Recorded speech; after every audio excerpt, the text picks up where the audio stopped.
While the New York campaign was unfolding on land, an equally important yet entirely unknown development occurred at sea.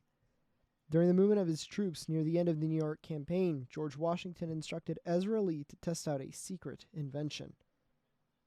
Between 1771 and 1775, General Washington helped finance the American inventor David Bushnell to create a vessel to break a possible British blockade.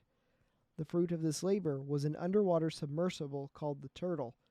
In other words, the fruit of his finances and Bushnell's labor was the first ever submarine. Since the British were blockading New York Harbor and the Americans did not have the naval strength to break it, Washington felt like this would be the best time to try out this new high-tech weapon of war to see if there was a way to combat the British ships that were currently stationed off the coast of New York. Washington tasked Sergeant Ezra Lee to pilot the submersible and attack the British flagship, HMS Eagle. In short, the attack did not go well.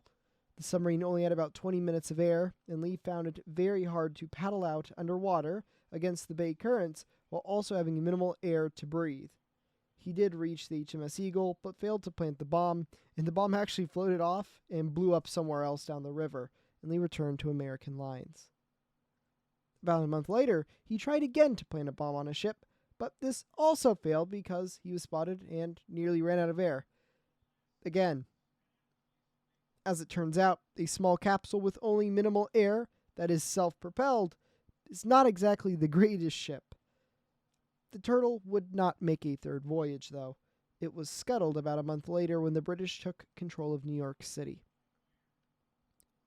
While the missions that the Turtle was deployed on were failures, it cannot be overstated how important this event was to naval and, by extension, world history.